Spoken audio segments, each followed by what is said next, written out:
Welcome to Guitar Music Theory, P.D.T style, practice, dedication, time. Hello, I'm Philip, and welcome to the One Another system. So this part's probably a bit more for the advanced players. What I'm going to try and do this time round is I'm going to try and make a connection with you, right? So 12 keys, it doesn't matter what key you're in, right? I'm trying to find out who you are. I can't hear you, I can't see you, right? Just, if you know the fingerboard properly, and you're able to actually pick out a note on the fingerboard, right? Put a circle around that, don't forget what fret it was, right? Or what sound especially it was, right? And then if you could actually transfer that to the 6th string, doesn't matter because all the strings are the same anyway, right? There's 12 notes on every string at least, right? It happens once, some of them twice, right? Because it's past 12 frets. So that's what you've got to try and do. You've got to actually place yourself on the 6th string, because I don't want to lose anyone who's too important, right? So you need to get a piece of paper. First of all, mark out the one that you've decided to become, whatever fret, whatever string, it doesn't matter. And find out on the 6th string, because that's the benchmark. Because I'm going to start from the 6th string and I'm going to work my way down and up the neck to try and find you. And what I'm going to do is I'm going to have 6 shots at trying to get you, Molly, because there are 6 strings on the guitar, right? So I get 6 shots at trying to find you. Now, everyone's going to be playing in a different key, right? So I can't grab my guitar and start showing you who you are, right? So instead what I'm going to do is, if you follow the fingering that I'm doing with my left hand, you can't break the 4th fret rule, right? That's how it works, right? But on another system, then I'll try and make contact with you, right? Settle down, Molly, come on. Okay, so what I'm going to do first of all is, if you've found yourself on the 6th string, and it doesn't matter where you are, right? If you're too high, I'm going to lose you. And then when we come back down, well, you won't know what's happened. That's why I'm trying to get you to be sort of like, if you're within the first 5 frets of the 6th string, you're pretty safe, right? But anyway, it doesn't matter where you are, right? I'm going to use my left hand to find you. That's how I'm going to do it. I want to make a connection with you. And I want you to get to the right ones. My dog needs to let it. Oh, Molly. Go on. Yeah, that's what happens. So, I'm going to lift up my best hand, my left hand, because that's the hand that's going to find you. The right hand's not going to find you, it's the left one that finds all the notes, right? So I'm using this hand, and the other one will be tucked away behind my back. And I'm going to use the first finger to find you, right? To connect with you. Which is the first finger, my best finger, right? And I'm going to put that finger straight onto the 6th string where you are. Doesn't matter where you are on the 6th string, right? I've got you on the 6th string, right? Now, if I'm using that finger on the 6th string, and you're not breaking the 4th fret rule, right? Which means going outside the 4 frets. You can do within, and squeeze your hands, like if you're doing bar chord, right? In E, you're going to be squeezing your hands within 4 frets, right? So that's what I'm talking about. The first move I'm doing, I'm actually breaking the rule because I'm going inside that 4 frets. So my first finger's on the 6th string, exactly where you are, right? I'm going to lift up my next one, which is the 4th finger. Now the dog's mucking around, right? I'm going to lift up the 4th finger of my left hand, and I'm going to place that on the 4th string. Now, when I place that on the 4th string, that's still on the 6th string, right? That was the benchmark. Then that's the next benchmark. It's the next one that you've got, right? Which is on the 4th string.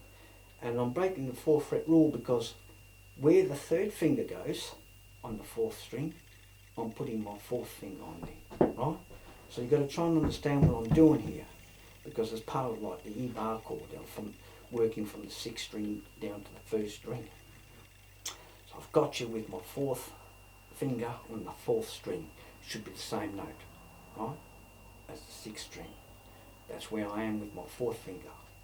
So put a little circle around the fourth string there, where you are, right?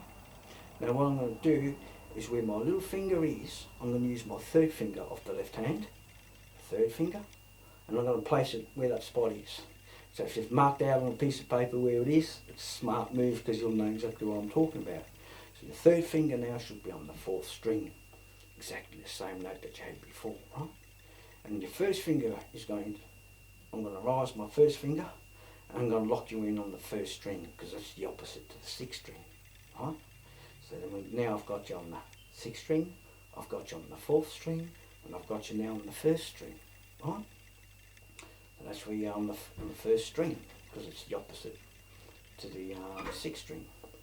Now I'm going to take all my fingers off and I'm going to use my first finger and I'm going to place it where the third finger was, right? Which is the second note that you started with from the beginning. You've hit the same note 3 times. So I'm on the fourth string again, same note, the same one that you've picked, right? And then from that point there, I'm using my first finger, and I'm on the fourth string. I'm going to go to the second string, right? From the fourth, I'm going to go to the second string, and I'm going to use my first finger. I mean my little finger, the fourth finger, and that's how I'm going to lock you in from the fourth string to the second string. And it should be 3 semitones away from that one there because you can't break 4-fret rule when you're on the second string, right? And that's where I've locked you in on the second string. That's where you are on the second string. You put a circle around that one there. Because now I'm about to lift up my first finger and I'm going to put it exactly where that one was. Bang, there it is right there. I'm on the second string now, right?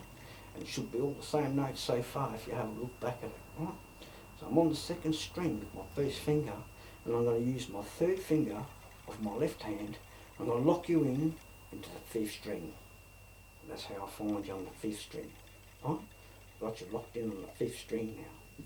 Now I'm going to put my first finger on the fifth string. It's on the fifth string. I'm going to use my third finger to lock you in on the third string. So that's on the fifth string. That's got to go on the third string. Should be the same note.